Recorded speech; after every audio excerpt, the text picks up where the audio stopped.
Good morning, everybody. Hello, welcome to our first show. So the first section is about the quote of the day and try to be inspired by it, if we can. So the quote of the day say, moderation, Small helpings. sample a little bit of everything, These are the secrets of happiness and good health. and it's said by Julia Child. So what I agree with this is sometimes moderation can help you savor things. For example, I like a lot the sweet things, sugar, chocolate, whatever it is. And if I take it as a little bit sample, I can savor it more. The more I take it, I cannot savor it. Yeah, absolutely. Well, if you do something too many times, obviously it will become a little bit addictive, like you say. Whatever the activity, you better do it like moderation is key, and I agree, absolutely. But in my mind, and on the other hand, I say because I am in the part of my life where I give myself the forgiveness to do what I'm liking, which is business. So with that, I don't agree 100% with moderation. I love business. I think I can work very hard to do it.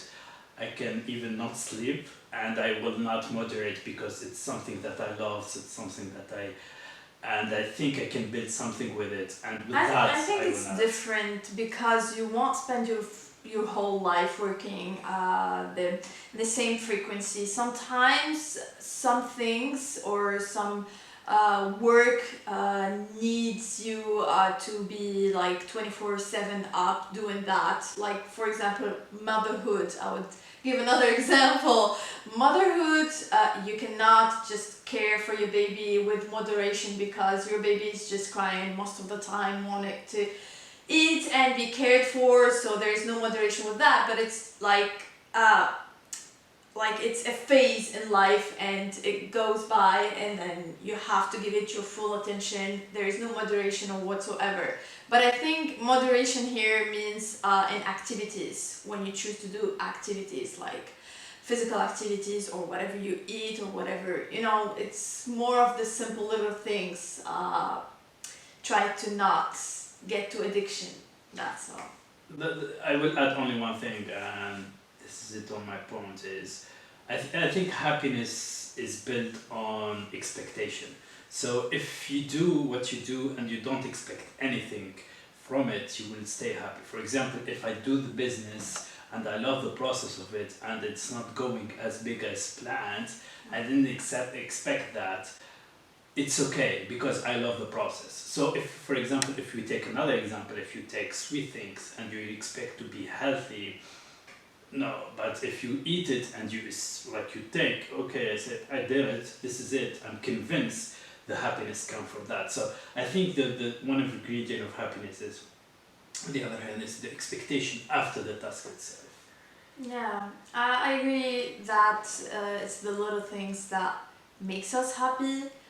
It's not about reaching that goal or just being in some phase in our lives. It's not the end of things that will make us happy. It's actually the journey. So Yeah. We have a question asked, so if you have any question for us, we will do it for free in this difficult time. We try to bring value to you, to anybody else who need it, without anything in return, no string attached. So if you have any question, don't hesitate to send us either to us or in the comment, and we'll try to answer your question in our show, or we can send it to you privately if you want. So the question is, do we need enough information or data before activating Einstein STO? Okay, yeah. so for the people who don't understand that is, you have your CRM, and inside your CRM, one of them is the marketing cloud, and I insist that marketing automation is a part of CRM because it's one of the touch points. related to your clients. What the marketing automation can do is help you to advertise or communicate with your customer in email, mobile, and social whatsoever. So if we take the part of Marketing Cloud, there is an automation, there is a place where you can do a flow, for example, and that it's called, one of them it's called Journey Builder and Salesforce to automatize the communication. So there is a thing called an Einstein STO, which help you increase the engagement, which mean, for example, let's take a scenario. You want to send an email to your customer, but you want them to have a better open rate, for example, which is everybody, for the case for everybody. But you don't know what time you want to send to them. So here you use Einstein STO, so it can like learn from the back data. You need to have at least 19 days worth of data.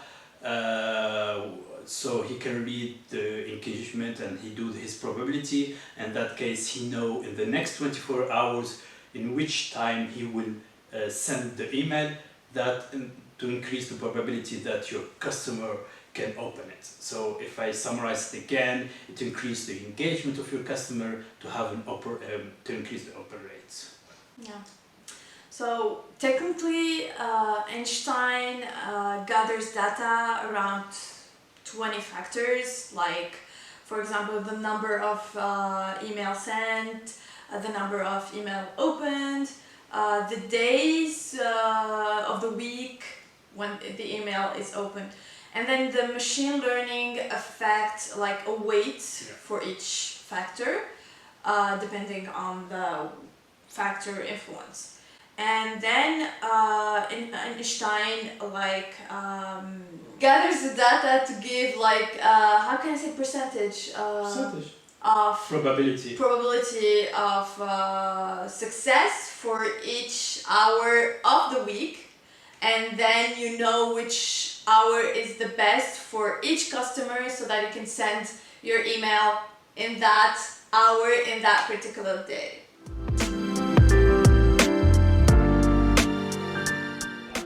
Third section of the show, which is like daily questions. We started this show during quarantine. There is this virus outbreak, and the world is just upside down. Everybody's a little bit freaking out, or we're not living a normal life for the moment. So we have these special issues that we want to talk about, and today's issue is for the people working at home. There's this big issue to find that balance between your work life and your personal life. So how do you deal with that? And I'll give my way of dealing with it, because I've struggled the first 2 weeks, and then I tried to find that balance using some simple tips. What do you think? So yeah, as you can see, I did have a little bit of issue with it because we did start the business, so we work 24/7. Exactly. We eat technically on the same table that we work on. So I wake up, I go directly to the office to work.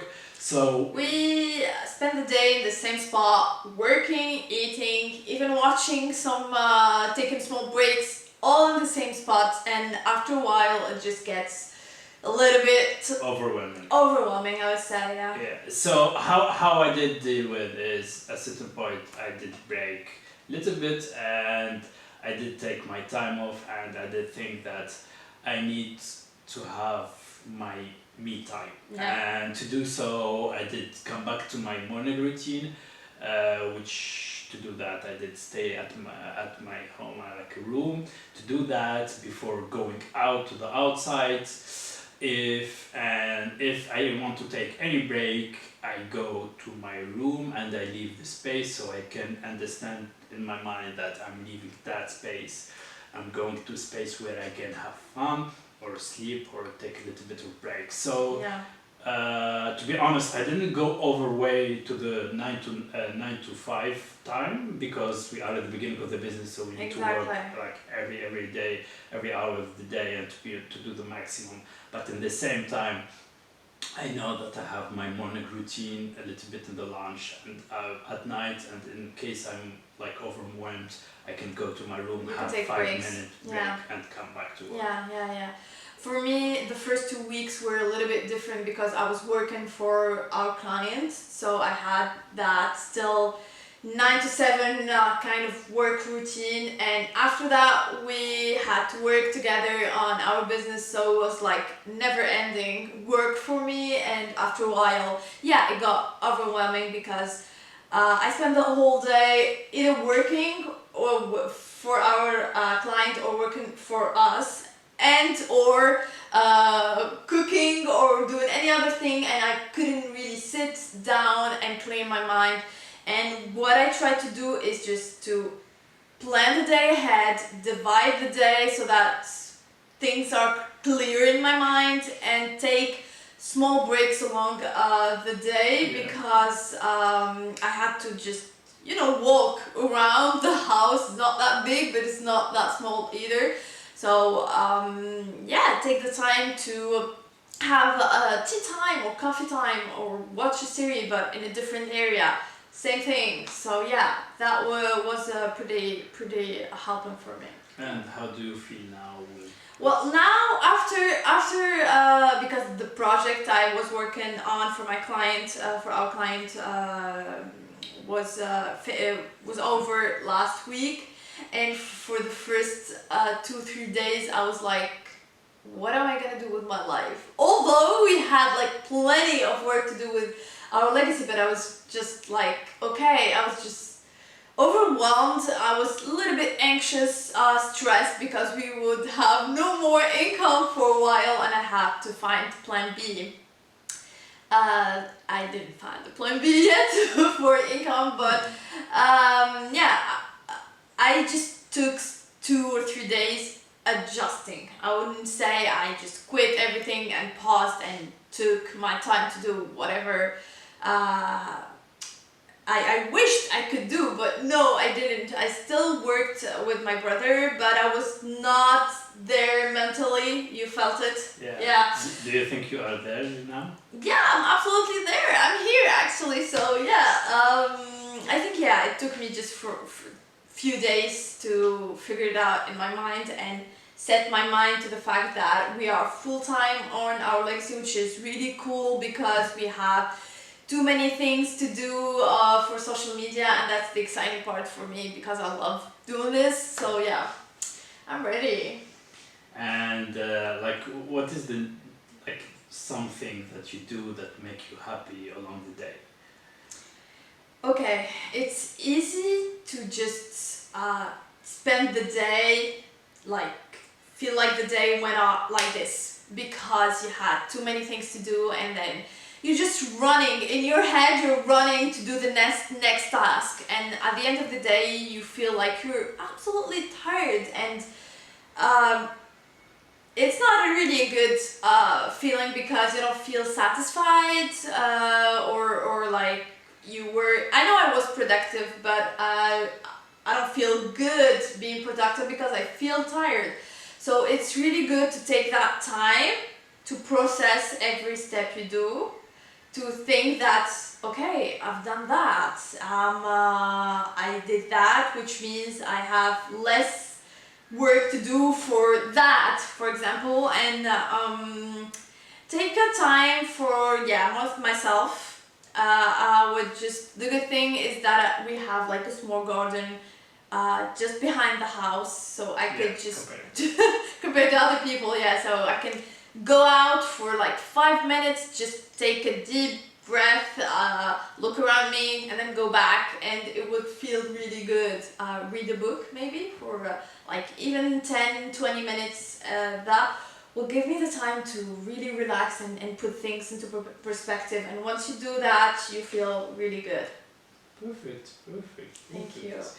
So this was the first episode of our new series, and it went pretty well, I guess. Yeah. it is, it is. So if you have any question about this, or you want to ask us, or you want to be in the show, we can do a Zoom. We know that there is a confinement, so we cannot bring anybody here, Yeah. but we can support each other, and this is what we. One of the things that it will push us to be more happy is we trying to bring value to other people and also to us, because we know that this is how the universe works, and we want to be a part of a community which help each other in these difficult times, because in these difficult times we remember the most essential thing and the human thing is to help each other.